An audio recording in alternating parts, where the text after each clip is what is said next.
Bonjour à tous et bienvenue dans notre tip. Alors le tips, c'est c'est pas le pourboire, c'est l'astuce. Alors c'est l'astuce. Aujourd'hui, on va voir comment créer une sorte de terrain de fond qu'on peut regarder de loin comme ça, avec le mix de deux matériaux. Donc en même temps, ça permet de voir comment on peut mixer des matériaux et comment on peut animer une texture. Allez, tips number 2, et on y va. J'ouvre un général et je vais supprimer le cube. Alors je peux activer ici mes raccourcis clavier, comme ça vous allez les voir. Hop, et je mets dans la vue, voilà. Là j'ai mes raccourcis clavier qui apparaissent. Alors je fais Shift A et j'ajoute un plane. Donc ce plane, je l'agrandis un petit peu comme ça. Je vais mettre dans la vue de dessus et voilà, là je repère l'axe dans lequel je vais mettre ma caméra. D'ailleurs je vais la mettre tout de suite, CTRL ALT 0 ici. Voilà, à peu près comme ça. Donc là, je vais peindre avec Texture Paint et je me mets avec Tool ici et j'active ici où il y a nos textures, je mets plus et je mets une bump.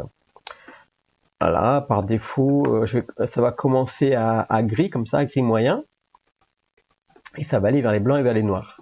Et je vais l'appeler terrain bump et je fais OK.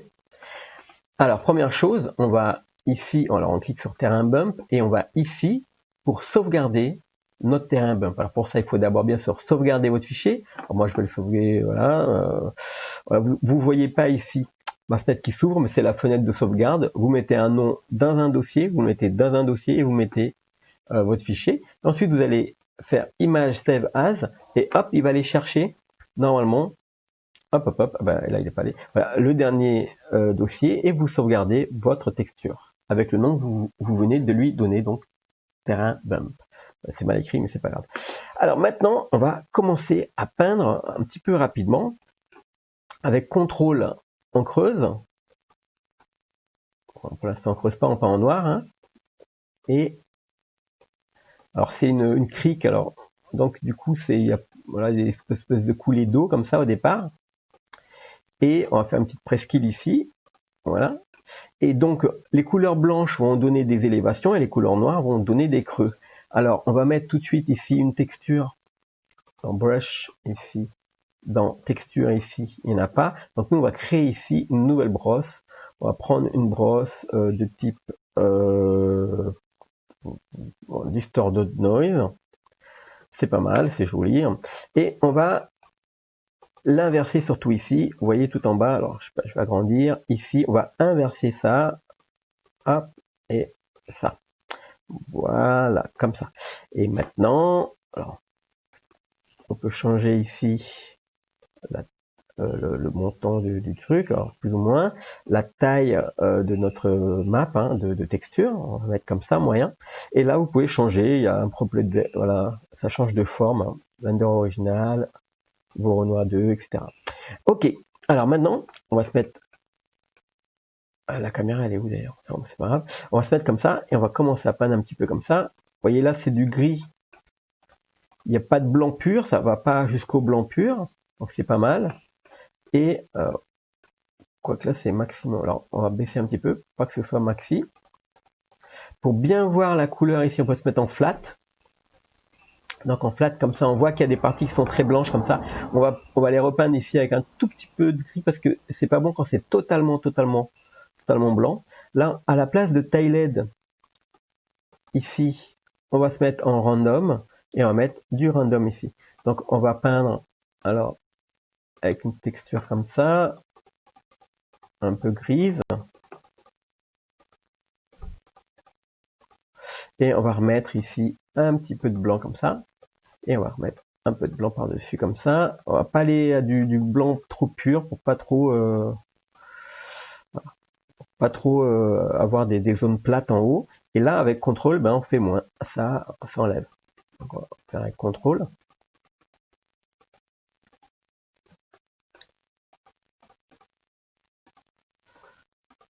Voilà, bon, vous allez, je l'espère, de votre côté, pas critiquer ma peinture là tout de suite, mais vous allez essayer de faire vraiment vous, alors vous appliquez, vous mettez le pinceau, vous pouvez zoomer, vous pouvez voilà faire des petites Voilà, et puis avec le doigt mouillé, vous pouvez faire des petites criquettes qui avancent, voilà, des entrées et des sorties.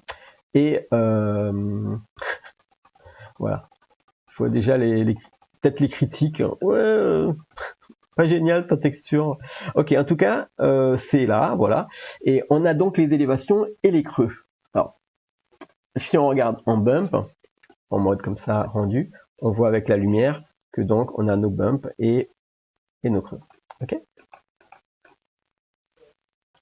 Et maintenant, on va se servir donc de cette même map ici pour ajouter Shift A. On va ajouter un converteur colorant. Ce converteur colorant, on va le relier ici à notre couleur et on va le relier ici à notre map. Alors on a la même map mais en couleur, c'est pas très joli. Et là on va mettre ici par exemple une couleur un petit peu rouge foncé, le fond de l'eau, et ici un petit peu la partie qui est tout en haut, un petit peu jaune ou un petit peu vert. Ça dépend du type de map que vous voulez avoir. Donc moi je mets un petit peu de jaune ici, je vais rajouter encore ici une texture et on va mettre ici par exemple un petit peu de vert juste au bord. Voilà, c'est joli. Et voilà. Alors la partie ici tout en bas de l'eau, on va la mettre un peu plus. Ah, je n'ai pas bien cliqué. C'est celui-ci. Voilà. On va la mettre un peu plus claire.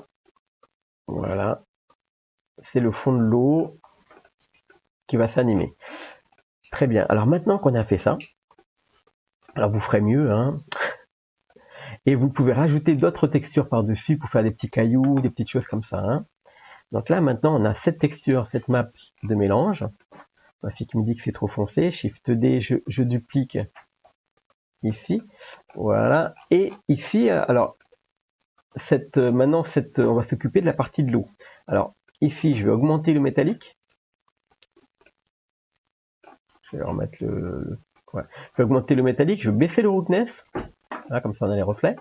Et on va augmenter ici la transmission. Roughness, transmission. Voilà. Comme ça va être joli. Et on va, voilà, un petit peu plus de métallique comme ça. Spéculaire, on baisse un peu. Voilà, c'est pas la peine trop. Du roughness, voilà, c'est bien comme ça. Voilà. Maintenant, on va mettre une texture qu'on va animer ici. Shift A. Alors, on va mettre un vecteur bump. Et ici, on va mettre une entrée qui s'appelle valeur. Alors, on va regarder tout de suite ici en animation. Alors, je vais déjà réduire la taille de mon animation de 1 à 300. Je vais mettre à 0. Et ici, donc, je vais relier valeur hop, avec une texture qui est la wave, c'est-à-dire les vagues. Donc la wave, ici vous allez voir ce que ça donne tout de suite si je relie le wave à la hauteur ici. Facteur, pardon, avec hauteur. Et là, on va voir ici apparaître padam, les vagues. Alors les vagues, elles sont là. On a le scale ici des vagues. Et on a la distorsion ici des vagues. On a le détail ici des vagues qui ajoutent des micro-vaguelettes. C'est plus sympa. Voilà, la taille. Scale détail, hop, hop, hop, hop. Et là, ici, le phase. Alors, le phase, ça fait avancer, vous voyez. Donc ici, on va mettre un phase à 1. Et on va le relier. En fait, on met 1 ici, on appuie sur I. Maintenant, dans l'animation, je vais à 300 ici. Je retourne dans Shading. Et je mets, par exemple, 200. Et j'appuie sur I.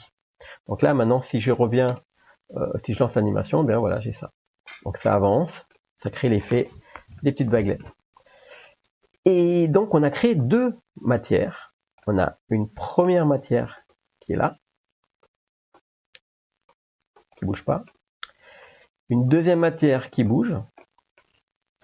Et on va mixer simplement ces deux matières avec notre map ici qu'on avait peint. Ok. Donc là, je rajoute un mix shader, texte shader mix. hop, je le relie. Et je vais relier ici, avec le deuxième. Hop.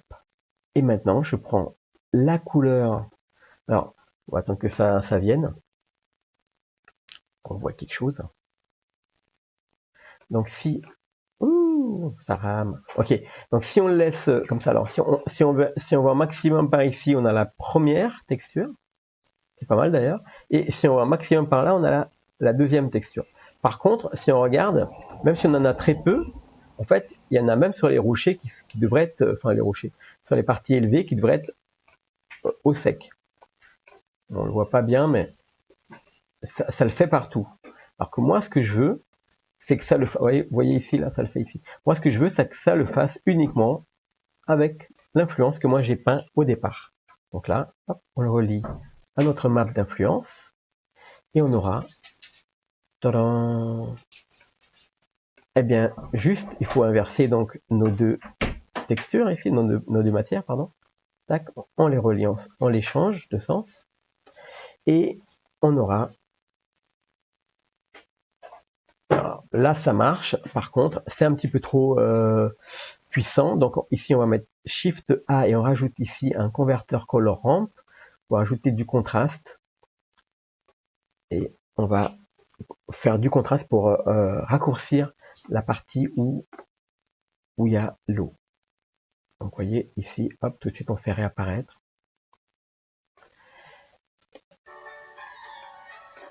Et voilà. Donc là maintenant, bon, il nous reste juste à faire un décor, à rajouter des petits moutons si vous avez envie de rajouter des petits moutons, et déplacer notre lampe si vous avez envie d'avoir un petit lagon qui se reflète ici. Voilà, c'est tout de suite plus joli avec de la lumière, avec un petit éclairage. Et voilà, c'était le tip du jour, petite astuce. J'espère que ça vous a plu. Si vous n'êtes pas abonné, abonnez-vous. Et aussi, bien, pour me donner une force, cliquez sur la petite cloche, partagez, likez. Et voilà, on se donne rendez-vous à la prochaine. Ciao!